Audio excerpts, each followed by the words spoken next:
Why did the United States attack Libya, Iraq, Afghanistan, and Yemen? Why are U.S. operatives helping to destabilize Syria? And why is the United States government so intent on taking down Iran, in spite of the fact that Iran has not attacked any country since 1798?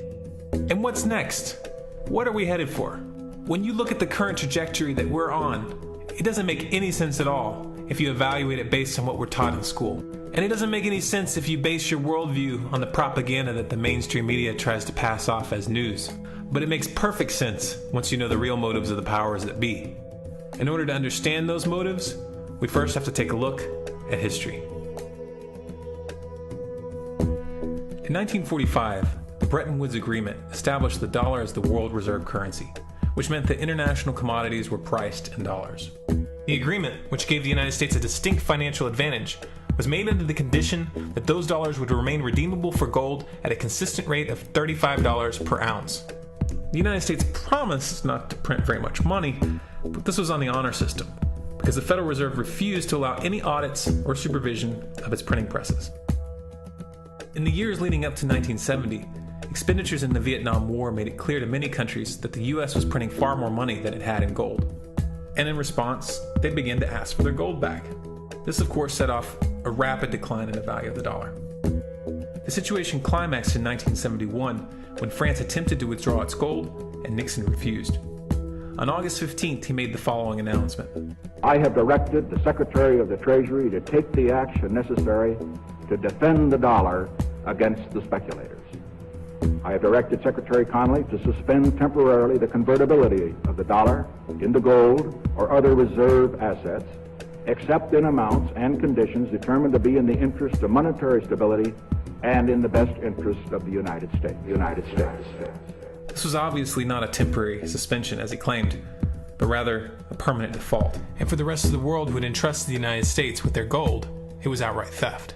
In 1973, President Nixon asked King Faisal of Saudi Arabia to accept only US dollars as payment for oil and to invest any excess profits in US Treasury bonds, notes, and bills. In return, Nixon offered military protection for Saudi oil fields. The same offer was extended to each of the world's key oil-producing countries, and by 1975, every member of OPEC had agreed to only sell their oil in US dollars. The act of moving the dollar off of gold and tying it to foreign oil instantly forced every oil-importing country in the world to start maintaining a constant supply of Federal Reserve paper. And in order to get that paper, they would have to send real physical goods to America. This was the birth of the petrodollar. Paper went out, everything America needed came in, and the United States got very, very rich as a result. It was the largest financial con in recorded history.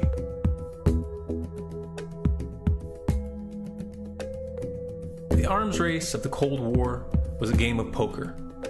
Military expenditures were the chips, and the US had an endless supply of chips. With the petrodollar under its belt, it was able to raise the stakes higher and higher, outspending every other country on the planet, until eventually US military expenditures surpassed that of all other nations in the world combined. The Soviet Union never had a chance. The collapse of the communist bloc in 1991 removed the last counterbalance to American military might. The United States was now an undisputed superpower with no rival. Many hoped that this would mark the beginning of a new era of peace and stability. Unfortunately, there were those in high places who had other ideas. Within that same year, the US invaded Iraq in the first Gulf War. And after crushing the Iraqi military and destroying their infrastructure, including water purification plants and hospitals, crippling sanctions were imposed which prevented that infrastructure from being rebuilt. These sanctions, which were initiated by Bush Sr. and sustained throughout the entire Clinton administration, lasted for over a decade and were estimated to have killed over 500,000 children. The Clinton administration was fully aware of these figures. We have heard that 500,000 children have died. I mean, that's more children than died in Hiroshima. And you know, is the price worth it? I think this is a very hard choice, but we think the price is worth it. Miss Albright, what exactly was it that was worth killing 500,000 kids for? In In November of 2000, Iraq began selling its oil exclusively in euros. This was a direct attack on the dollar and on U.S. financial dominance, and it wasn't going to be tolerated. In response, the U.S. government, with the assistance of the mainstream media, began to build up a massive propaganda campaign claiming that Iraq had weapons of mass destruction and was planning to use them. In 2003, the U.S. invaded, and once they had control of the country, oil sales were immediately switched back to dollars. This is particularly notable due to the fact that switching back to the dollar meant a 15 to 20% loss in revenue due to the euro's higher value. It doesn't make any sense at all unless you take the petrodollar into account. So I came back to see him a few weeks later, and by that time we were bombing in Afghanistan. I said, "Are we still going to war with Iraq?" And he said, "Oh, it's worse than that." He reached over on his desk, he picked up a piece of paper, he said, I just got this down from upstairs, meaning the Secretary of Defense's office today, and he said, "This is a memo that describes how we're going to take out 7 countries in 5 years, starting with Iraq and then Syria, Lebanon, Libya, Somalia, Sudan, and finishing off Iran. Let's take a look at the events of the past decade and see if you see a pattern. In Libya, Gaddafi was in the process of organizing a bloc of African countries to create a gold-based currency called the dinar, which they intended to use to replace the dollar in that region. US and NATO forces helped destabilize and topple the Libyan government in 2011, and after taking control of the region, US armed rebels executed Gaddafi in cold blood and immediately set up the Libyan central bank. Iran has been actively campaigning to pull oil sales off of the dollar for some time now, and it has recently secured agreements to begin trading its oil in exchange for gold. In response, the US government, with mainstream media assistance, has been attempting to build international support for military strikes on the pretext of preventing Iran from building a nuclear weapon. In the meantime, they established sanctions which US officials openly admit are aimed at causing a collapse of the Iranian economy. Syria is Iran's closest ally, and they are bound by mutual defense agreements. The country is currently in the process of being destabilized with covert assistance from NATO, and though Russia and China have warned the United States not to get involved, the White House has made statements within the past month indicating that they are considering military intervention. It should be clear that military intervention in Syria and Iran isn't being considered.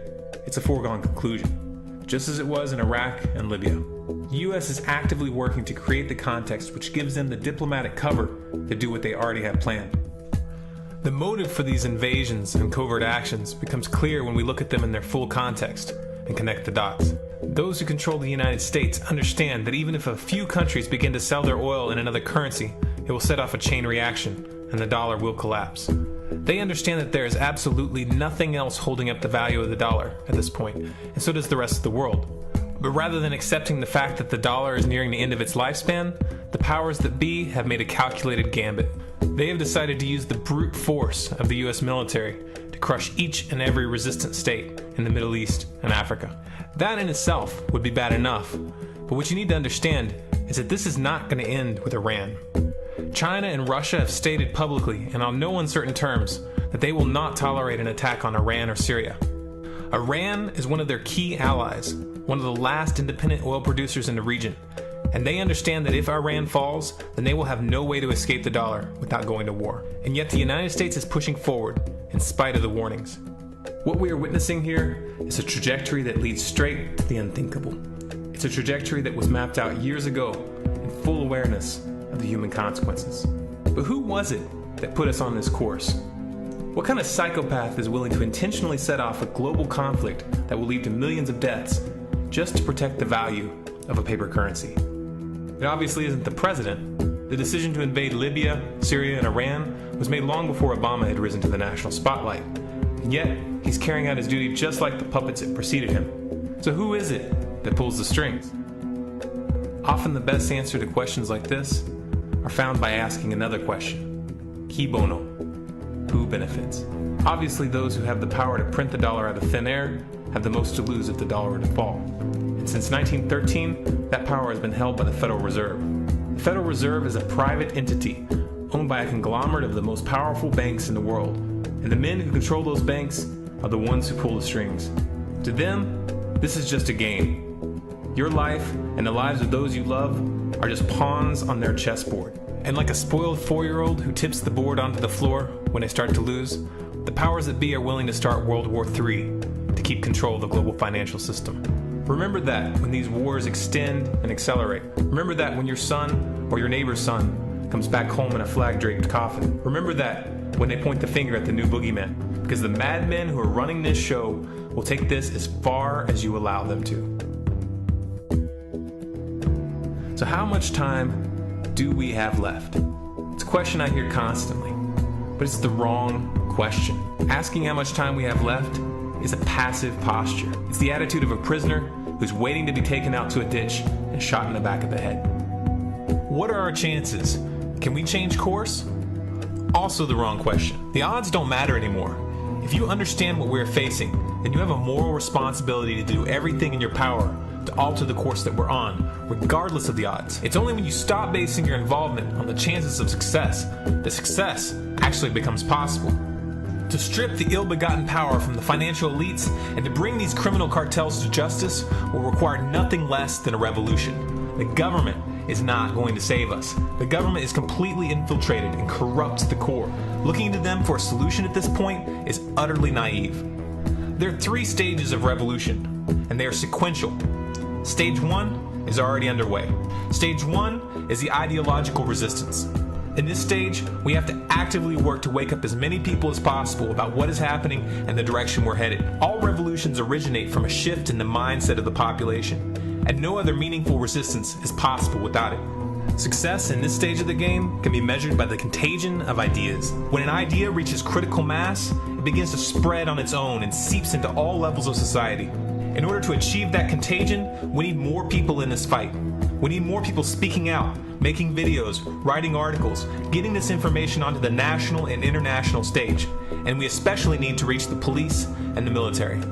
Stage 2 is civil disobedience, also known as nonviolent resistance. In this stage, you put your money where your mouth is, or more accurately, you withhold your money and your obedience from the government, and you do everything in your power to bring the gears of the state to a halt. Practiced in mass, this method alone is often enough to bring a regime to its knees. However, if you fail at this stage, stage 3 is inevitable. Stage 3 is direct physical resistance. Direct physical resistance is the last resort, and it should be avoided and delayed as long as possible, and it should only be invoked after all other options have been thoroughly exhausted. There are those who talk tough and claim that they will resist when the time comes, but what those people fail to realize is that if you are inactive during the first 2 stages and save your efforts for the last resistance, then you will fail. When the Nazis were moving door to door, dragging people out of their homes in Germany, that was the time to fight back physically. But due to the lack of ideological resistance and civil disobedience leading up to that moment, even an armed uprising would have likely failed at that point. An armed uprising can only succeed if the people have established an attitude of active resistance. And active resistance is only possible after their minds have broken free from the mainstream propaganda. If you want to fight back, it's now or never. You're not going to get another chance, and the stakes are far higher than they were in Nazi Germany.